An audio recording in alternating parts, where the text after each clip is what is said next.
သမီးကခံရကြရမှာအေးဟုတ်ပြီအဲ့လိုဖြစ်နေမှာငါသမီးအဲ့လိုကောင်းနေကင်းနေဟုတ်ညွှန်လိုက်တာအမေရဲ့ဒီကိစ္စကျုပ်နဲ့မဆိုင်ပါဘူးဗျာသူတို့ဖြစ်ပြနေတာအမေရဲ့ကျုပ်ကလေမြေနဲ့ရလှန်ဆိုင်ခံရတဲ့ဘောပါမေရဲ့ဟယ်လိုကျန်ဆိုင်ခင်းနေမှာသုံးကဟမ်မလေးနေရတလို့စားရလားအော်မေဟမ်ဒီသုံးကလို့ပြောကြကြားတယ်ဘောလားဒုက္ခပဲနော်အမေရေးနဲ့ကျွတ်တယ်ဗျာဟဲမင်းအဝတ်ဒီမှာချွတ်လိုက်တယ်အဲ့ဒါမှအဆင်ပြေမှာပေါ့အဆင်ပြေမှာတော့စိတ်ရောလားပြေပါညော်လေဟိုးလေးဘက်သွားရွယ်တယ်ငါ့ရှစ်ငါလေးဘက်သွားရွယ်ဆိုနေရပဲလေးဘက်သွားပဲလေရပြီဖေးပေါက်လို့ရပြီနော်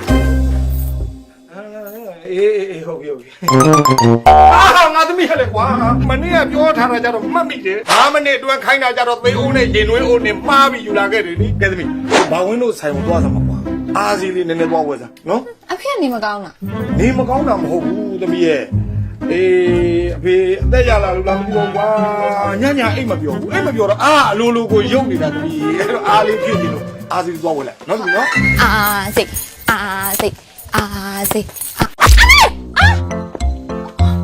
ဒီစမ်းမအောင်ခလုတ်တိုက်လိုက်တာနဲ့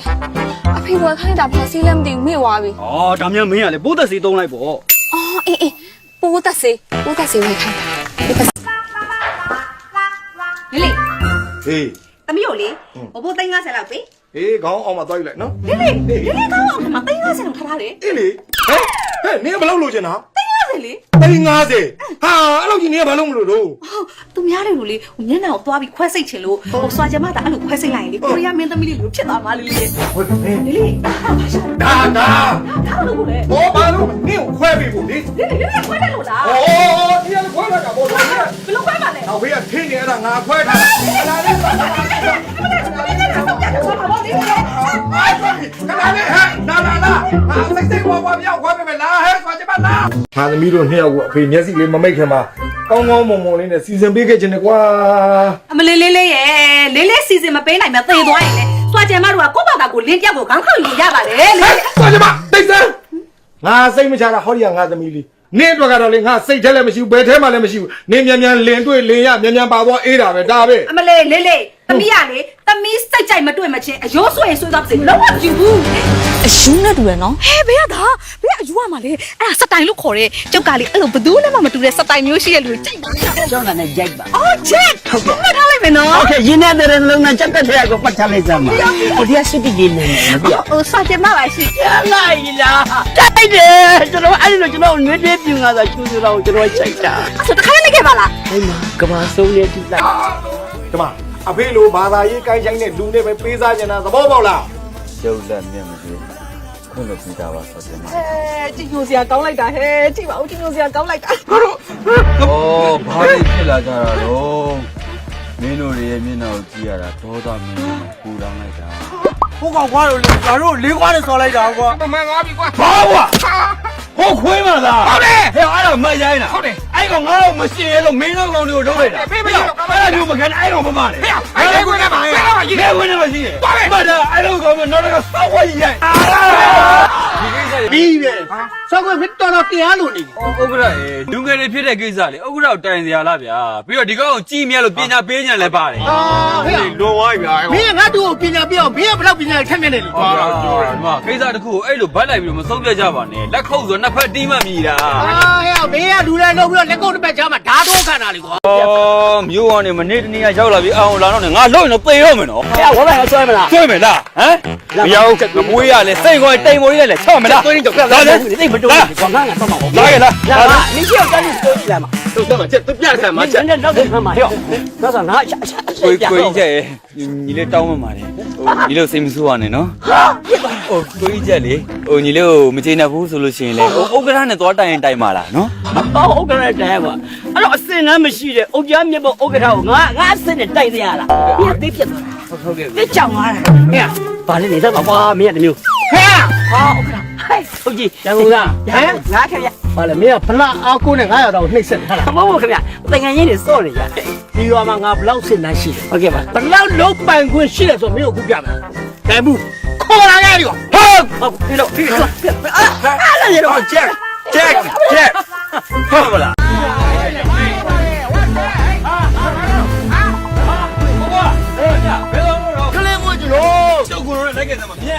လာတက်လာ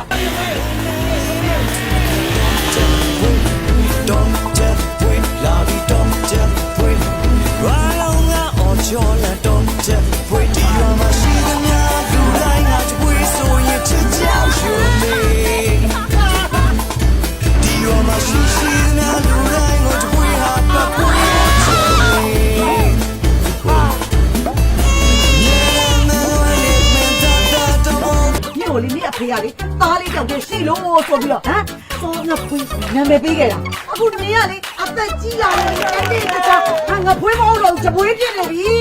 ဒီမှာအာမိတ်ချိုင်နေမိမအမြန်ဆုံးယူရမယ်ဒါပဲ မိမယူရမယ် ဟုတ်တယ် ကောင်းတာပဲ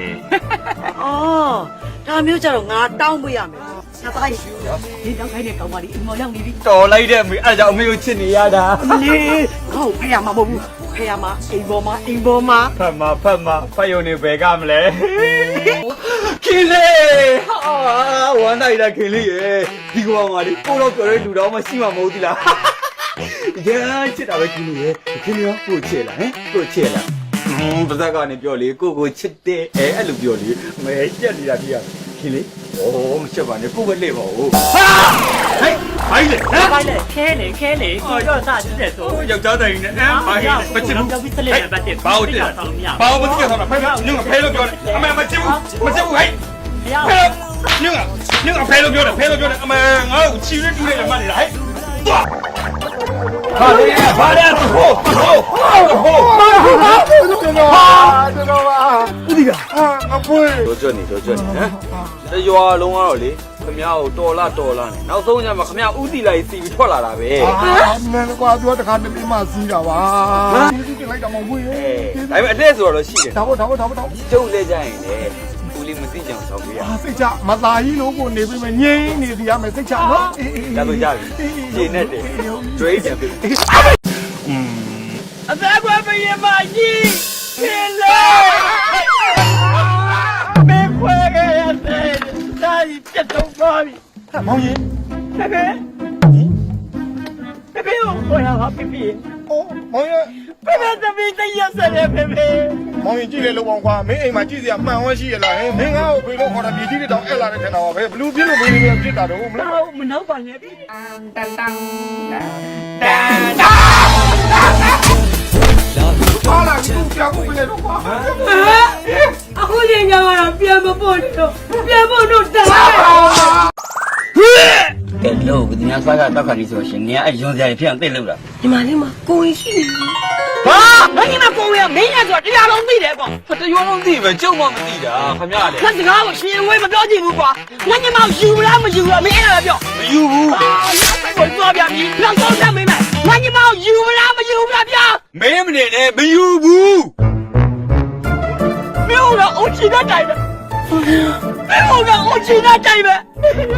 没有人我记得带。 ဟိုမျိုးရလာတဲ့ကောင်ကြီးဟမ်တော့မအောင်ကြက်မပြေပါလား 没露西的白给啥没不露西没的， ဩဥက္ကရာရဲ့ဒီကိစ္စကျုပ်နဲ့မဆိုင်ပါဘူးလို့ပြောပြပြီလေဗျာ 没当我没是他们表的。没那露西呢，真让迷糊的嘞。 ဥက္ကရာအဲ့လိုပြောချင်းဆိုလို့ရှိရင်လူစီနေတာကွာတို့ရဲ့အိမ်မှာလေနော်ကွာတို့ကနေရောညောင်းအဲ့အိမ်မှာရှိနေဒီကောင်လည်းပြနေတာပဲ ဟဲ့မင်းရရလို့ဘယ်ကမပြောလဲဟငါလေလူစီပေါ်မှာအယူမတက်တော့တန်မိုးထားတာကွာကွာဒီတော့တန်မိုးထားတာကွာနော်အေးငါဦးလေးလည်းဖြစ်နေတာပဲငါအိမ်ကိုအကြောင်းမိအကြောင်းရှာဝင်ထွက်တယ်သူပဲအဲ့ဘက်ကမင်းမဟုတ်သူပဲကွာ 没把啥做了，他们家表我也说吧，就你妈，俺们都挨那一个皮了。上个月我五十礼拜个，该俺些年的西边不来了，个表表。 နင်ဒီကိစ္စကိုပြက်ပြက်တော့တာဆုံးဖြတ်တယ်နော် ငါပြပြတာဘလို့ဆုံးဖြတ် သူနဲ့ထိတ်တိုက်တွေ့ပြီးတော့နင်ကငါလုံးဝပတ်သက်ဆရာမလို့ပြောပလိုက်တော့ဒီပါကြားနဲ့နွားဆိုတာမတနာကောင်း ဟုတ်တယ်ဒီကိစ္စကိုငါဖွေးနဲ့ထိတ်တိုက်တွေ့ပြီးရှင်းမှဖြစ်မယ် ရှင်း